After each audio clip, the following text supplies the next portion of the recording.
So, how should we go about adding mass storage and network access to the hack computer?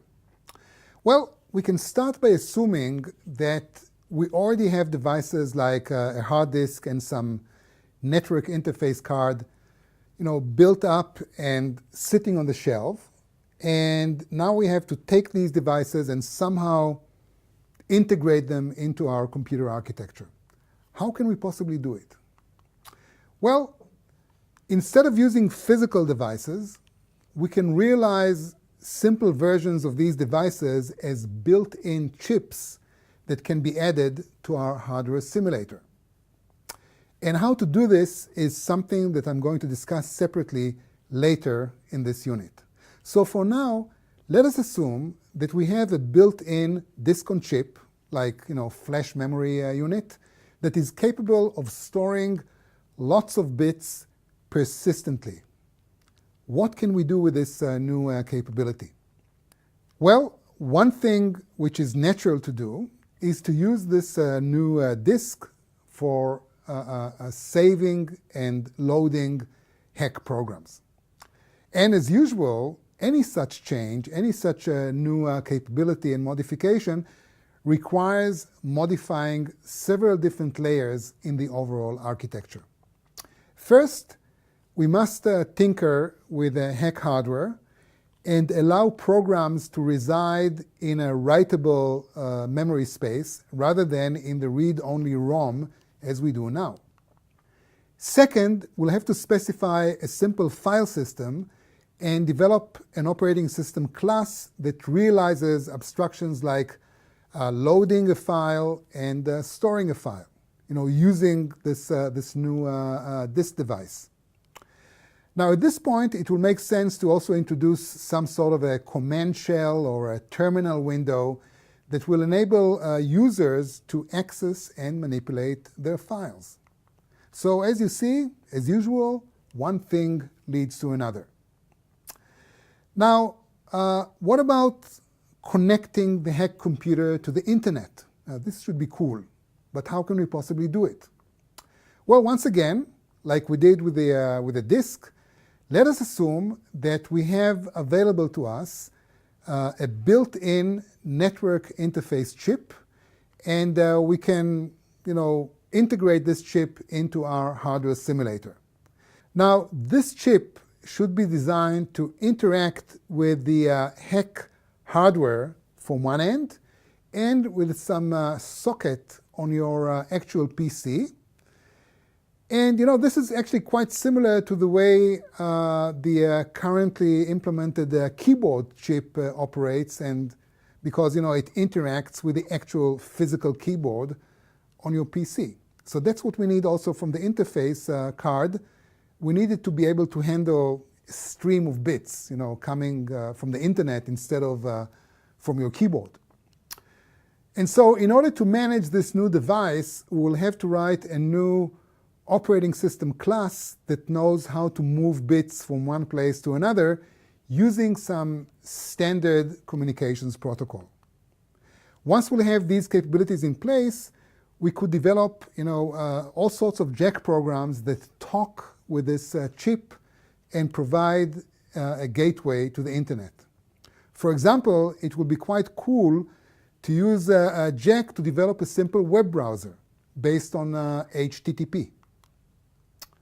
So, as you see, all the extensions that we discussed that focus on adding peripheral devices to the basic hardware, well, all these extensions require that you first design and integrate a new built-in chip, like we did with the disk and the network interface that we just discussed. So how do you go about it? How do you build such built-in chips? Well, when we developed the nand2tetris simulators, we designed a simple and well-documented interface for adding so-called built-in chips. And thanks to this interface, the simulated hack hardware platform is open-ended and extensible. So if you wish to build a new built-in chip, like a hard disk or a speaker, for example, if you're interested in music, then you should start by first specifying and developing a standalone Java class that realizes the low-level functionality that you want to use in this new device. And if you want to learn more about how to develop such Java chips, if you will, you can download the simulators software from the nand2tetris website and simply read the documentation. Our code is open source, pure Java, and you're welcome to modify and extend it as you please. Now, there's one thing that goes without saying, but I guess I'll say it anyway. Any one of the optimization and extension projects that we discussed requires very careful and pragmatic planning and realistic planning. You should start by articulating the exact functionality that you seek to deliver with this new device or with this new extension. And don't shoot too high. Focus on what is absolutely needed and ignore the rest. Next, you should identify every subsystem and API in the existing architecture that has to be modified, both in the hardware and the software. Then you should specify the necessary APIs of the new capabilities that you develop and write some stub programs that test these new capabilities. Only after making all these preparations should you start working on the actual implementation that you have to deliver.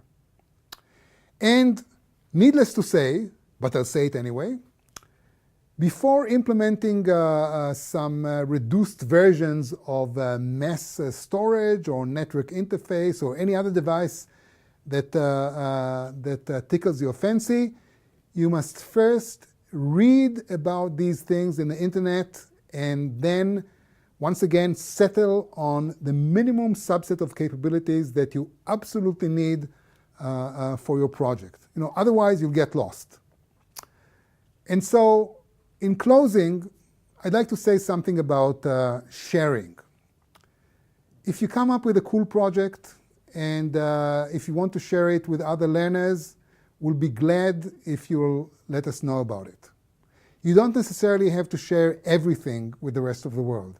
You may want to just describe your project idea or the general approach or the specification or anything else that you want to share, so that other people will have the benefit of building this project from your own design. Just like we asked you to build our designs throughout this course. Now, in the next unit, we'll talk about some more extensions at the JEC level and high-level languages in general. And we'll also discuss something that comes up all the time in the discussion forums of nand2tetris courses. We'll talk about how to build the hack computer and actually any other computer physically rather than by simulation. And we'll do this using a remarkable hardware technology called FPGA. So that's what we'll do in the next unit.